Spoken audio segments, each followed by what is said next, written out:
ঘন জঙ্গলের ধারে একটা ছোট্ট গ্রাম ছিল, সুন্দরবন। এই গ্রামেই এক অনাথ মেয়ে থাকত, সাবিনা। ছোটবেলাতেই তার বাবা মা মারা গিয়েছিলেন। এখন সে তার দাদি আমিনা, সৎমা জরিনা আর সৎ বোন রুবিনার সঙ্গে থাকত। জরিনা আর রুবিনা সাবিনাকে একটুও পছন্দ করত না। তাদের কাছে সে ছিল শুধু বিনা পয়সার একটা কাজের লোক। এই বাড়িতে শুধু একজন মানুষই ছিল যে সাবিনাকে সত্যি মন থেকে ভালোবাসত, তার বুড়ি দাদি আমিনা।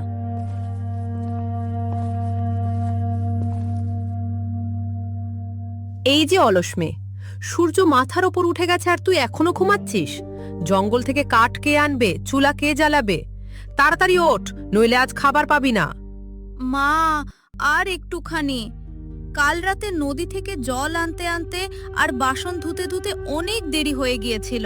খুব ক্লান্ত হয়ে পড়েছিলাম, তাই চোখ খোলেনি।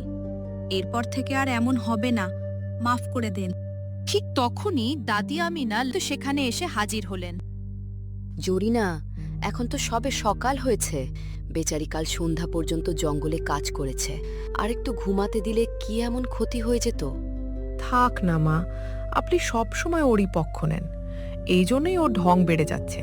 জানি না এই অলক্ষণে মেয়েটা আমার সংসারে কোথা থেকে এসে জুটল। শোনো সাবিনা, আজ জঙ্গল থেকে টাটকা মধু আর শুকনো কাঠ দুটোই নিয়ে আসবি, কোনো অজুহাত ছাড়া। জি মা, আপনি একদম চিন্তা করবেন না। রুবিনা ওঠার আগেই আমি সব কাজ করে ফেলব। সাবিনা চুপচাপ উঠোন পরিষ্কার করল আর ঝুড়ি নিয়ে জঙ্গলের দিকে রওনা দিল। ঠিক তখনই দাদি ওর পিছনে এলেন। সাবিনা মা, দাঁড়া, আমিও তোর সঙ্গে যাই। কিছু কাঠ আমিও কুড়িয়ে দেব। না দাদিমা, আপনি থাক। আপনার শরীর তো ভালো থাকে না, আর জঙ্গলের রাস্তা কত এবড়ে যান। আপনি বাড়িতে বিশ্রাম করুন, আমি সব করে নেব। ঠিক আছে মা, তবে তাড়াতাড়ি ফিরে আসিস। তুই না থাকলে এই বাড়িটা আমাকে যেন খেতে আসে। কিছুক্ষণ পর সে মধু আর কাঠ ভরা ঝুড়ি নিয়ে ফিরে এলো আর সবার জন্য রান্না করতে লেগে গেল। বেলা অনেকটা গড়িয়ে গেল। তখন গিয়ে রুবিনা আরাম করে ঘুম থেকে উঠল। চুল আঁচড়াতে আঁচড়াতে নিজের রূপে গর্ব করতে করতে সে বাইরে এলো। এসে গেছে আমার রানী মেয়ে। আজ তো খুব তাড়াতাড়ি উঠে পড়েছিস আমার পরি। আর একটু ঘুমিয়ে নিতিস। একবার আয়নাটা দেখ তো, সারা গ্রামে তোর মতো সুন্দর মেয়ে আর একটাও নেই। আয় বস, তোর জন্য গরম রুটি আর মধু রাখা আছে। আহ মা, এত প্রশংসা করো না, আমার লজ্জা লাগে। এমনিতেও গ্রামে সবাই তো আমারই প্রশংসা করে। জানি না উপরওয়ালা সব রূপ শুধু আমাকেই কেন দিয়ে দিলেন। এই সাবিনা, দাঁড়িয়ে দাঁড়িয়ে আমার মুখের দিকে কি দেখছিস? তাড়াতাড়ি যা আর আমার মেয়ের জন্য খাবার নিয়ে আয়। আর তোর বুড়ি দাদি কোথায়, দেখছি না তো? জি মা, এক্ষুনি আনছি। দাদিমা পাশের বাড়িতে গেছেন।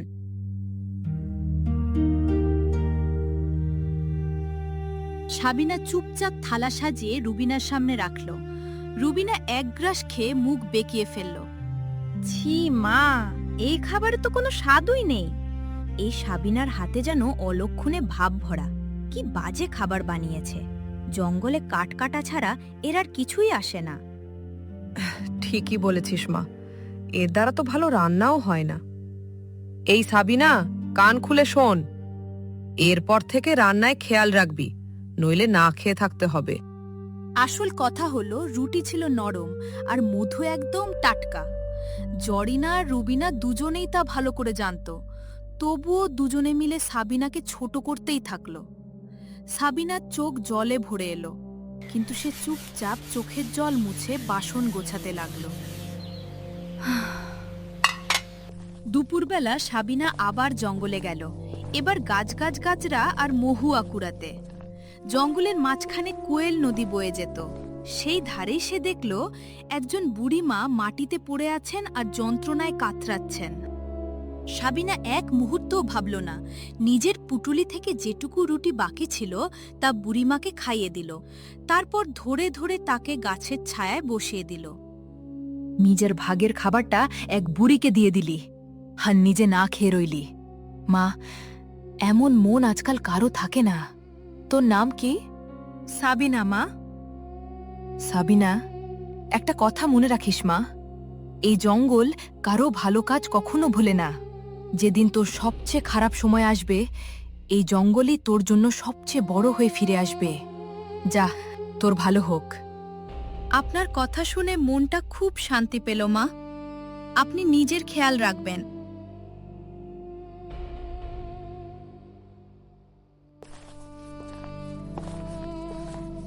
সন্ধ্যাবেলা রুবিনা তার বান্ধবীদের সঙ্গে নদীর ধারে বসে নিজের রূপ নিয়ে গর্ব করছিল। এই রুবিনা, তোর রূপ তো দিন দিন আরো খুলছে।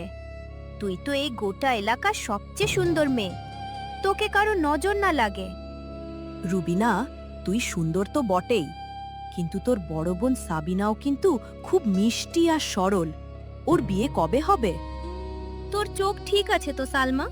ওই জঙ্গলের কাঠকুড়ুনিকে তোর সুন্দর মনে হয়? ওকে তো কোনো গরিব হতভাগাই বিয়ে করবে। আর শোনো, এই গোটা এলাকায় আমার চেয়ে সুন্দর আর কেউ নেই। আমার বান্ধবী ঠিকই বলেছে। ওদিকে গ্রামের কুয়োর ধারে মহিলারা বসে গল্প করছিল। জরিনাও সেখানে ছিল। কথায় কথায় ঘুরে ফিরে বিয়ের প্রসঙ্গ এসে পড়ল। জরিনা বোন, তোমার বড় মেয়ে সাবিনার জন্য আমার চোখে একটা দারুণ সম্বন্ধ আছে। জঙ্গলের ওপারে যে মধু আর গাছগাছড়ার বড় ব্যবসায়ী আছে, ইমরান, খুব রোজগার করে। তার মা নিজের ছেলের জন্য একটা সরল আর পরিশ্রমী বউ খুঁজছে। তোমার সাবিনা তার সঙ্গে খুব সুখে থাকবে। বলো তো, কথা এগিয়ে দিই? আরে না না বোন, সাবিনার এখন বিয়ে দেব না। আগে তো আমি আমার মেয়ে রুবিনার বিয়ে দেব। কিন্তু জরিনা বোন, সাবিনা তো রুবিনার চেয়ে বড়। বড় বোনের বিয়ে তো আগে হওয়া উচিত। ছোটর বিয়ে আগে দেওয়া, এটা তো লোকে ভালো বলবে না। এখন সাবিনার নাম করে হ্যাঁ বলে দিচ্ছি, কিন্তু এত বড় লোক ছেলের সঙ্গে তো আমি আমার রুবিনারই বিয়ে দেব। এই অনাথটার কপালে এত টাকা কোথায়? হ্যাঁ হ্যাঁ বোন, তুমি ঠিকই বলছো। আচ্ছা, তাহলে আমি সাবিনারই বিয়ে আগে দেব। তুমি আজই ছেলের বাড়ির লোকের সঙ্গে কথা বলে নাও, কাল ওদের বাড়িতে পাঠিয়ে দিও। ঠিক আছে বোন, তুমি তৈরি থেকো, কাল আমি ওদের পাঠিয়ে দিচ্ছি।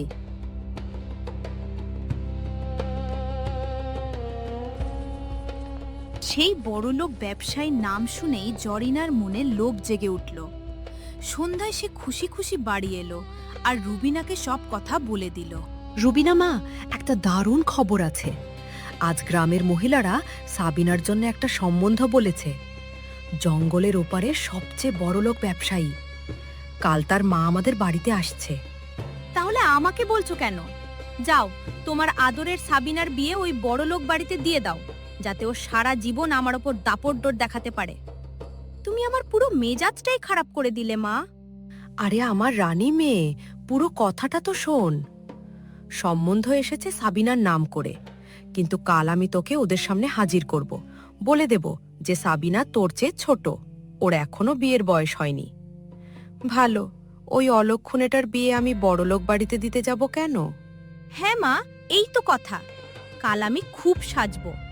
আমার সৌন্দর্য দেখে ওই ব্যবসায়ীর মা প্রথম দেখাতেই আমার ওপর হ্যাঁ বলে দেবে। বড়লোক বাড়ি বউ হয়ে গেলেই আমি আরাম করব। আর মা, তোমাকেও নিজের সঙ্গে রানী করে রাখবো। খুব মজা হবে। সাবাস আমার মেয়ে, শুধু খেয়াল রাখিস কারো যেন সন্দেহ না হয় যে আমরা কিছু জানি। রাতে জরিনা বাড়িতে জানিয়ে দিল যে কাল রুবিনাকে দেখতে অতিথিরা আসছে। এটা শুনে সাবিনা খুব খুশি হলো। শোন সাবিনা, মন দিয়ে শোন। কাল বাড়িটা এমন ঝকঝক করা চাই যে কোথাও একটুও ধুলো যেন না দেখা যায়। যদি অতিথিদের সামনে কোনো ত্রুটি থেকে যায় না, তাহলে মনে রাখিস তোর জন্য ভালো হবে না। জি মা, আমি পুরো খেয়াল রাখব। কাল সকালে তাড়াতাড়ি উঠে বাড়িটা ভালো করে পরিষ্কার করে দেব। আর একটা কথা কান খুলে শুনে রাখ, কাল কারো সামনে বলবি না যে তুই রুবিনার চেয়ে বড়, বুঝলি? মুখ বন্ধ রাখবি। যা বলা হবে শুধু সেটাই করবি। জি মা, আপনি যেমন বলবেন তেমনই করব। আর শোন, কাল খাবারে কি কি রান্না হবে সব ভালো করে মুখস্থ করে নে। কোথাও যেন কিছু ভুলে না যাস।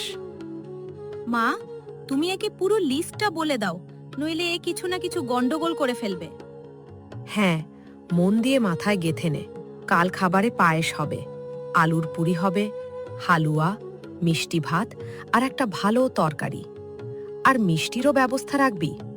মনে রাখিস, কাল আমার মেয়ের জন্য খুব বড় দিন, কোনো গন্ডগোল যেন না হয়। জি মা, আমি সব মনে রাখব। কাল সকালে সবার আগে রান্নাঘর সামলাবো। আমি পুরো খেয়াল রাখব যেন প্রতিটা জিনিস সুস্বাদু হয়, কাউকে অভিযোগ করার সুযোগ পাবে না। মা, আমার ভয় হচ্ছে না আবার সকালে দেরি করে কাজ শুরু করে সব নষ্ট করে দেয়। কেননা একে আজ সারা রাত জাগিয়ে সব রান্না করিয়ে নি, যাতে সকালের মধ্যে সব তৈরি থাকে। ঠিকই বলেছিস মা। মাঝরাতে যখন গোটা গ্রাম ঘুমিয়েছিল, তখন জরিনা আর রুবিনা সাবিনার দরজায় জোরে জোরে ধাক্কা দিতে পৌঁছলো। উঠছিস না কেন রে? চিরকালের জন্য ঘুমিয়ে পড়িসনি তো? শোন সাবিনা, আজ তোকে সারা রাত জেগে সব রান্না করতে হবে, কারণ অতিথিরা সকালে তাড়াতাড়ি এসে যাবে। একদম ঘুমাবি না, বুঝলি? ঠিক আছে মা, আমি আজ সারা রাত ঘুমাবো না, জেগে সব রান্না করে দেব। আপনি চিন্তা করবেন না, সব ভালোভাবে হবে। যখন গোটা বাড়ি খেয়ে দিয়ে ঘুমিয়েছিল, সাবিনা একা চুলার পাশে বসে রইল। গাছ হাওয়ায় দুলছিল, কিন্তু সাবিনার হাত থামল না।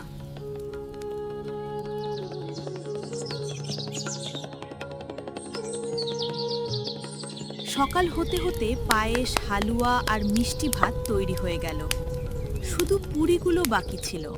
এই সাবিনা, এখনো তুই আটাই মাখছিস? নিশ্চয়ই তুই রাতে ঘুমিয়ে পড়েছিলি, তাই এখনো খাবার তৈরি হয়নি। হাত চালা তাড়াতাড়ি। না মা, আমি সারা রাত একটুও চোখ বন্ধ করিনি। পুরি আমি এখন বানাচ্ছি, যাতে অতিথিদের গরম গরম পরিবেশন করতে পারি। আপনি নিশ্চিন্ত থাকুন, আজ কোনো কমতি হবে না। একটুক্ষণের মধ্যেই সব রান্না তৈরি হয়ে গেল। সাবিনা উঠোন ঝাড় দিল, ঘরগুলো পরিষ্কার করলো আর গোটা বাড়ি ঝকঝকে করে দিল। উঠে পড়ো আমার রানী মেয়ে, আজ তোকে তাড়াতাড়ি উঠতে হবে। আজ সেই বিশেষ দিন, যখন ছেলের বাড়ির লোকেরা তোকে দেখতে আসছে। হ্যাঁ মা, আমার সব মনে আছে। আজ তো আমারই দিন। আমি এখন স্নান করতে যাচ্ছি, তারপর সবচেয়ে সুন্দর জামা পরব, যাতে সবার নজর আমার উপর থেকে সরেই না। হ্যাঁ মা, তাড়াতাড়ি তৈরি হয়ে যা। যেটা তোকে সবচেয়ে ভালো মানায় সেটাই পরিস। কিছুক্ষণ পর রুবিনা স্নান করে গয়না পরে আয়নার সামনে দাঁড়িয়ে নিজেকে দেখতে লাগলো। আরে বাহ আমার মেয়ে, আজ তো তোকে একদম পরীর মতো লাগছে। এবার তো তুই বড়লোক বাড়ির বউ হতে চলেছিস। সত্যি মা, আজ আমাকে খুব সুন্দর লাগছে। ওই ব্যবসায়ীর মা আমাকে দেখেই হ্যাঁ বলে দিবে।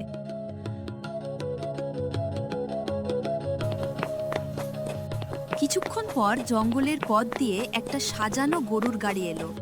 ইমরানের মা রাহেলা বেগম বাড়িতে পৌঁছলেন। আসুন দিদি, আপনাকে অনেক অনেক স্বাগত। ভেতরে আসুন, আমরা কখন থেকে আপনার জন্য অপেক্ষা করছি। এই যে আমার মেয়ে রুবিনা, খুব লেখাপড়া জানা আর সব গুণে ভরা। আহা মা রুবিনা, তুমি তো খুব সুন্দর। আচ্ছা, কতদূর পড়াশোনা করেছ? আর তুমি কি কি রান্না করতে জানো? জি, আমি পড়াশোনা শেষ করে ফেলেছি। আমি ঘরের সব কাজ জানি আর খাবারে সবকিছু বানিয়ে ফেলতে পারি। দিদি, এই সব খাবার আমার রুবিনাই বানিয়েছে। সকাল থেকে খাটছে বেচারি। আপনারা খেয়ে দেখুন। সবাই মিলে খাবার খেলো। খাবারের খুব প্রশংসা হলো। কিন্তু রাহেলা বেগম বুদ্ধিমতী মহিলা ছিলেন। তার নজর গেল রুবিনার নরম পরিষ্কার হাতের দিকে।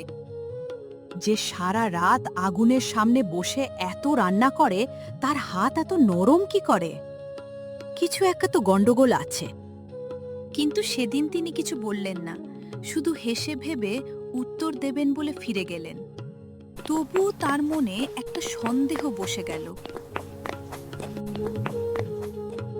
ওদিকে দাদি আমিনাকে তার সাবিনার চিন্তা শান্তিতে থাকতে দিচ্ছিল না। তিনি সোজা পাশের বাড়ির সখিনার কাছে গেলেন। সখিনা বোন, আমার সাবিনার জন্য একটা ভালো ঘর দেখে দাও। আমার ওকে নিয়ে খুব চিন্তা হয়।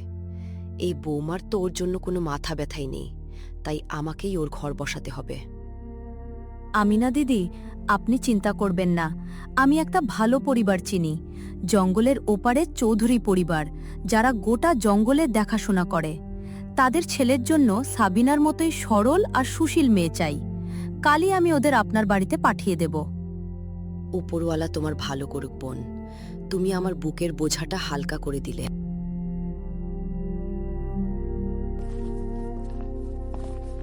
দাদি খুশি হয়ে বাড়ি ফিরলেন আর সবাইকে জানালেন, শোনো সবাই, কাল আমার সাবিনাকে দেখতে চৌধুরী পরিবার থেকে লোক আসছে। বাহ, আমার মেয়ের সম্বন্ধ ঠিকমতো পাকাও হয়নি, আর এই অনাথটাকে দেখতে লোক আসছে। এই হতভাগীর মধ্যে এত সাহস কোথা থেকে এলো? আরে মা, একে বিয়ে করবে কে? না চেহারা না টাকা, কোনো গরিব কাঠুরেই জুটবে এর কপালে। এই কথা তো তোমরা দুজন কালই দেখে নিও। আমার সাবিনার বিয়ে কোথায় হয় সেটা কপালই বলে দেবে।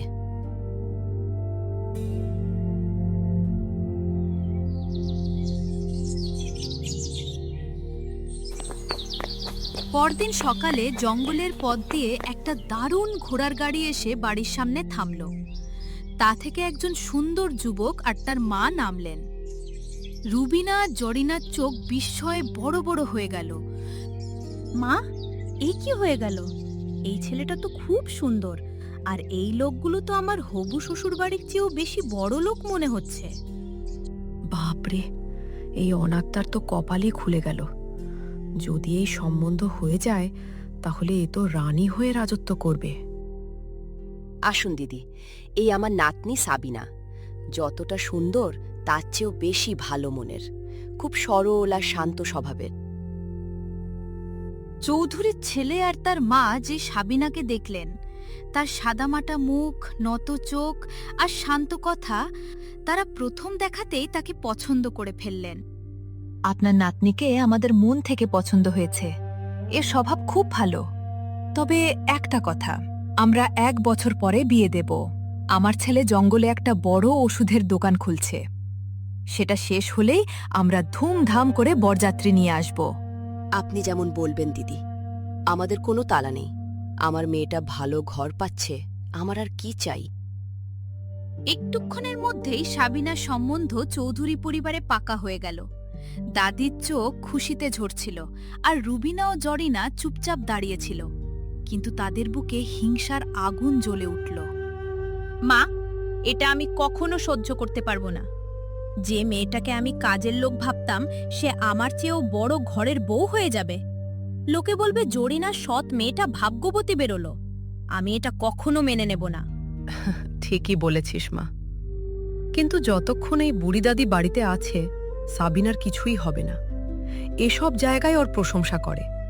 আগে এই বুড়িটাকে এখান থেকে সরাতে হবে।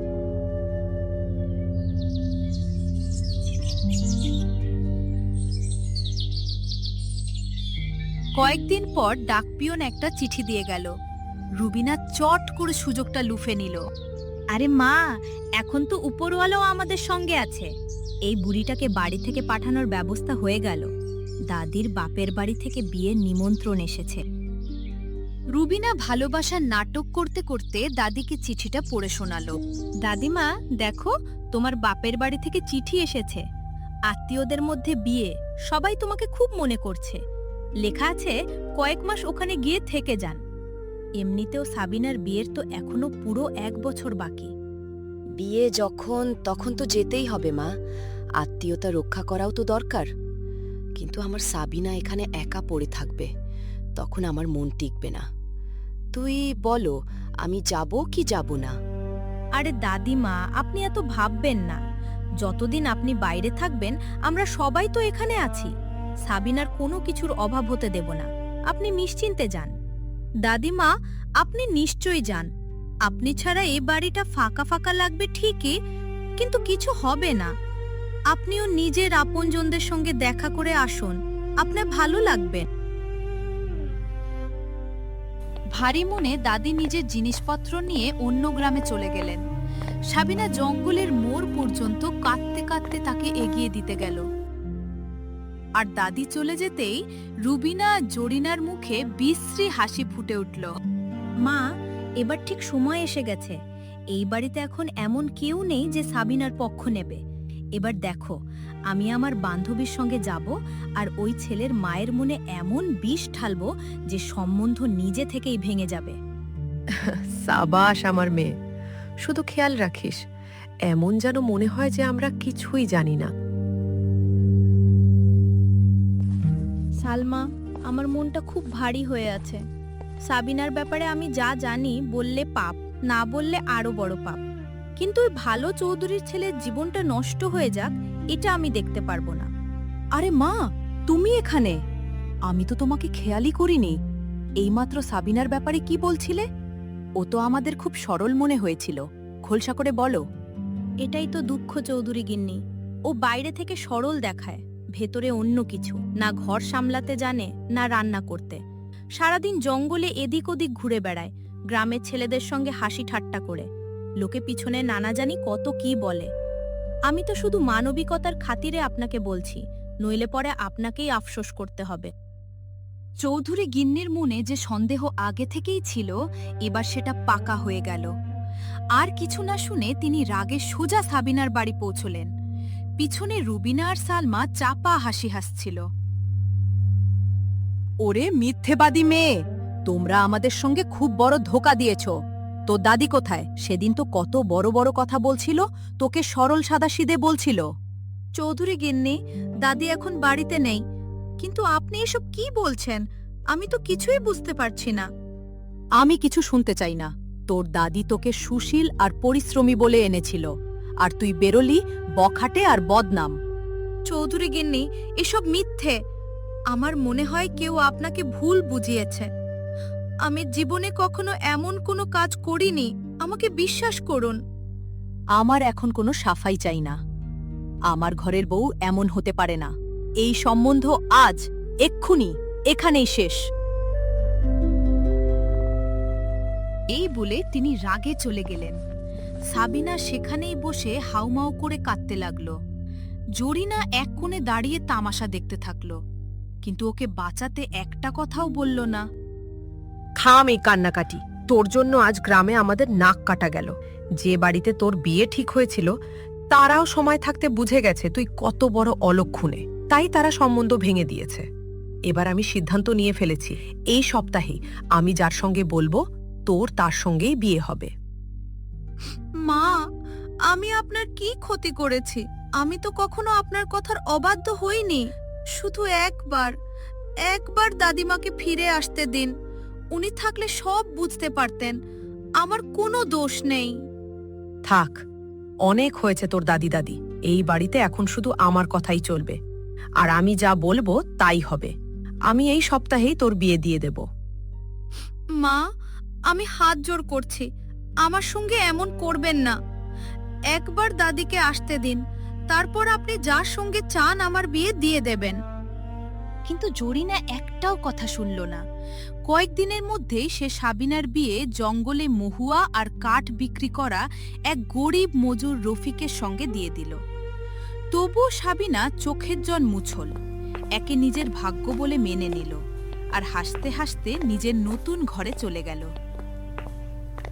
ওদিকে রুবিনার বিয়েও সেই বড়লোক ব্যবসায়ীর বাড়িতে হয়ে গেল। বড় বাড়ি, অনেক চাকর আর প্রচুর টাকা দেখে তার অহংকার আরও বেড়ে গেল। এখন এই বাড়িতে শুধু আমার কথাই চলবে। আমি যা বলবো তাই হবে। শেষমেশ আমিই তো এই বাড়ির একমাত্র বউ। অন্যদিকে সাবিনার স্বামী রফিক গরিব ছিল ঠিকই, কিন্তু মনটা খুব ভালো ছিল। সে সাবিনাকে পুরো সম্মান দিত আর প্রতিটা সিদ্ধান্তে তার পাশে থাকত। সাবিনা, আমাদের কাছে টাকা হয়তো কম, কিন্তু আমি তোমাকে কখনো কোনো কিছুর অভাব বুঝতে দেব না। এই বাড়িতে তোমার সম্মানই সবার ওপরে। আপনার সঙ্গই আমার কাছে সবচেয়ে বড় সম্পদ। আমার আর কিছু চাই না। 2 মেয়ে চলে যাওয়ার পর জরিনা ফাঁকা বাড়িতে একদম একা হয়ে পড়ল। ধীরে ধীরে তার শরীর খারাপ থাকতে লাগলো। এখন না সে জঙ্গলে যেতে পারত, না ঠিকমতো রান্না করতে পারত। একদিন পাশের বাড়ি সখিনা তার খোঁজ নিতে এলো। আরে জরিনা বোন, তোমার এই কি অবস্থা হলো? এত দুর্বল আর ফ্যাকাশে হয়ে গেলে কেন? সব ঠিক আছে তো? কি বলবো বোন, কয়েকদিন ধরে জ্বর নামছে না, না বিছানা থেকে উঠতে পারি, না ঠিক মতো রান্না করতে পারি। জানি না আমার কি হয়ে গেছে। তাহলে দেরি কিসের? তোমার মেয়ে রুবিনাকে কয়েকদিনের জন্য এখানে ডেকে নাও, নয়তো তুমিই ওর বাড়ি চলে যাও। ও তোমার ভালো করে যত্ন নেবে। হ্যাঁ বোন, তুমি ঠিকই বলছো। আমার রুবিনা আমাকে খুব ভালোবাসে। ও শুনলেই ছুটে চলে আসবে, নয়তো আমাকে নিজের কাছে ডেকে নেবে। সখিনা চলে যেতেই জরিনা কাপা কাপা হাতে রুবিনাকে ফোন করলো। রুবিনা মা, আমার শরীর খুব খারাপ। তুই কয়েকদিনের জন্য চলে আয়, নয়তো আমাকে তোর বাড়িতে ডেকে নে। আমি খুব একা হয়ে পড়েছি, না ঘরের কাজ করতে পারি, না রান্না করতে পারি। মা, আমি এত বড় বাড়ি ছেড়ে কি করে আসি? আমার স্বামীরও তো অনেক দায়িত্ব আছে, আর আপনাকে এখানে ডাকাও মুশকিল। আমার শ্বশুরবাড়ির লোকে কি বলবে? আমার লজ্জা লাগবে। আপনি একটা কাজ করুন, ওষুধ খেয়ে বিশ্রাম নিন, সব ঠিক হয়ে যাবে। এখন রাখছি, আমার অনেক কাজ আছে। এই বলে রুবিনা ফোন কেটে দিল আর চোখ দিয়ে জল গড়াতে লাগলো। আজ তার মনটা পুরোপুরি ভেঙে গেল। হে উপরওয়ালা, এ কেমন দিন দেখালে! যে মেয়েকে আমি জন্ম দিলাম, যার সুখের জন্য আমি এক নিরীহ মেয়ের ওপর এত অত্যাচার করলাম, আজ সে আমাকে খারাপ সময়ে পর করে দিল। কাঁদতে কাঁদতে হঠাৎ জরিনার সেই মেয়ের কথা মনে পড়ল, যাকে সে সারা জীবন কষ্ট দিয়েছে, সাবিনা। অনেক সাহস করে, লজ্জায় মাথা নিচু করে সে সাবিনাকে ফোন করল। সাবিনা, আমি জরিনা বলছি। তোর সঙ্গে কথা বলতেও আমার লজ্জা লাগছে, কিন্তু আজ সময় আমাকে বুঝিয়ে দিল যে তোর মূল্য কতখানি। মা, আপনি একদম চিন্তা করবেন না। আমি এক্ষুনি আসছি আপনাকে নিতে। আমি আপনার কিছু হতে দেব না। সাবিনা তার স্বামী রফিকের সঙ্গে কথা বলল। শুনছো, মায়ের শরীর খুব খারাপ, উনি বাড়িতে একদম একা। আমি কি ওকে এখানে নিয়ে আসব? ওখানে ওর দেখাশোনা করার কেউ নেই। হ্যাঁ সাবিনা, তুমি এখনই যাও আর মাকে এখানে নিয়ে এসো। এই বাড়ি যতটা আমার, ততটাই তোমার আর মায়েরও। সাবিনা জঙ্গলের লম্বা রাস্তা হেঁটে পেরিয়ে জরিনার কাছে পৌঁছল। মা, আপনি কেমন আছেন? চলুন, উঠুন, আমি আপনাকে আমার বাড়ি নিয়ে যাচ্ছি। আমি আপনার পুরো খেয়াল রাখব। সাবিনা, আমার মা, আমি তোর চোখে চোখ রাখতে পারছি না। আমি তোর উপর এত অত্যাচার করলাম, আর আজ একটা ফোনেই তুই সব ভুলে ছুটে চলে এলি। আমাকে মাফ করে দে মা। আজ বুঝলাম রক্তের সম্পর্কের চেয়ে বড় হয় মনের সম্পর্ক। সাবিনা ভালোবেসে জরিনার হাত ধরল আর তাকে নিজের কুঁড়ে ঘরে নিয়ে এলো। গাছগাছড়ার রস, গরম খাবার, ওষুধ আর মন থেকে সেবা।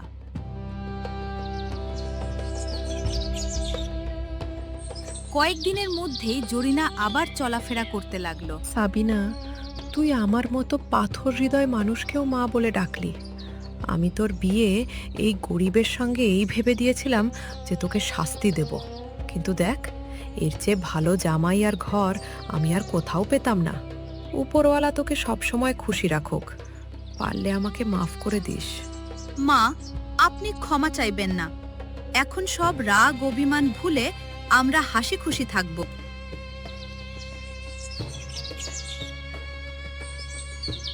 কয়েকদিন কাটলো। একদিন রুবিনা দামি উপহারে ভরা একটা থলে নিয়ে মায়ের গ্রামে এসে পৌঁছলো। ভেবেছিল টাকা পয়সা দেখিয়ে মাকে খুশি করে দিবে, কিন্তু বাড়িতে তালা লাগানো ছিল। আরে, মা কোথায়? আমি এতদিন পরে এলাম আর মা বাড়িতেই নেই। ঘাবড়ে গিয়ে সে পাশের বাড়ির সখিনাকে জিজ্ঞেস করলো। কাকিমা, আমার মা কোথায়? বাড়ি ফাঁকা পড়ে আছে কেন? আরে রুবিনা, তুই জানিস না, তোর মায়ের শরীর খুব খারাপ হয়ে গিয়েছিল, কয়েকদিন একা পড়েছিল, তাই এখন উনি সাবিনার বাড়িতে আছেন। সেখানেই সাবিনাও সেবা করছে। এটা শুনেই রুবিনা বিরক্ত হয়ে জঙ্গলের ওপারে সাবিনার কুঁড়ে ঘরের দিকে রওনা দিল। কিন্তু সেদিন জঙ্গলে খুব গরম হাওয়া বইছিল। মাঝ রাস্তায় শুকনো পাতায় কোথা থেকে যেন একটা আগুনের ফুলকি পড়ল, আর দেখতে দেখতে জঙ্গলে আগুন ছড়িয়ে পড়ল। আগুনের শিখা চারদিকে বাড়তে লাগলো, আর রুবিনা মাঝখানে আটকে গেল। বাঁচাও, কেউ তো বাঁচাও! মা, মা, সাবিনা, কেউ আছো? তার চিৎকার সাবিনার কুঁড়ে ঘর পর্যন্ত পৌঁছলো। সাবিনা, থাম মা, আগুনে যাস না, তুইও পুড়ে যাবি। না মা, ও আমার সঙ্গে যাই করে থাকুক, আজও ও আমার ছোট বোন, আমি ওকে আগুনে মরতে দিব না। সাবিনা ছুটল। যখন সে দেখল আগুনের মাঝে রুবিনা আটকে আছে, তখন সে এক মুহূর্তও ভাবল না। সে দৌড়ে গিয়ে আগুনে ঝাঁপিয়ে পড়ল এবং অনেক কষ্ট করে রবিনাকে বাইরে নিয়ে এলো। সাবিনা, তুই আমাকে বাঁচিয়ে নিলি। যে বোনকে আমি পায়ে ঠেলেছি, কাজের লোক ভেবেছি, যার সাজানো সংসার ভেঙে দিয়েছি, সেই কিনা নিজের জীবনের পরোয়া না করে আমাকে মৃত্যুর হাত থেকে বাঁচালো। জ্ঞান ফিরতেই রুবিনার নজর পড়ল যে সেই মায়ের ওপর, যিনি সাবিনার সেবায় সুস্থ হয়েছিলেন। এক মুহূর্তেই সব সত্যি তার সামনে চলে এলো। মা, আমাকে মাফ করে দাও। যখন তুমি অসুস্থ ছিলে, আমি তোমার মুখের ওপর ফোন কেটে দিয়েছিলাম। শুধু নিজের বাড়ি, নিজের টাকা আর নিজের অহংকারে ডুবেছিলাম। আর এই সাবিনা, যাকে আমি কখনো বোন বলেও মানিনি, সে তোমার সেবাও করলো আর আমাকে আগুন থেকেও বাঁচালো। আমাকে মা বলিস না রুবিনা। মা ডাকার সত্যিকারের অধিকার তো আজ সাবিনা অর্জন করেছে। আমি ছোটবেলা থেকে এই নিরীহ মেয়েটার পাত থেকে কেড়ে তোর পেট ভরিয়েছি, ওর অধিকার কেড়ে তোকে ভালোবাসা দিয়েছি। আর তুই আমার সবচেয়ে খারাপ সময়ে আমার মুখের ওপর দরজা বন্ধ করে দিলি। তোর এই উপহার, এই গয়না নিজের কাছেই রাখ, আমার কিছু চাই না। তুই শুধু টাকা আর অহংকারকে ভালোবাসিস, মাকে নয়। সাবিনা, আমার বোন, আমাকে মাফ করে দে। আমি তোর সম্বন্ধ ভাঙিয়েছি, তোকে রোজ ছোট করেছি, অপমান করেছি, তবুও তুই নিজের জীবন বাজি রেখে আমাকে বাঁচালি। আজ বুঝলাম, আসল বড় লোকই টাকায় নয়, মনে হয় তুই আমার চেয়ে অনেক বড়। না রুবিনা, নিচু হোস না। তোর নিজের ভুলটা বুঝতে পেরেছিস, এটাই সবচেয়ে বড় কথা। যা হয়ে গেছে তা এই আগুনেই পুড়ে যেতে দে। আমরা বোন, আর বোনেরা একে অপরের ভরসা হয়। চল, এবার আমরা তিনজন, তুই, মা আর আমি, নতুন জীবন শুরু করব। আমি দাদিমাকেও খবর পাঠিয়ে দিয়েছি, উনিও আসছেন। সাবিনা, আমার সোনা মেয়ে, আমি ছোটবেলায় তোকে কখনো মায়ের ভালোবাসা দিইনি, কিন্তু আজ শপথ করছি, যতদিন বেঁচে আছি তোর ভাগের সব ভালোবাসা ফিরিয়ে দেব।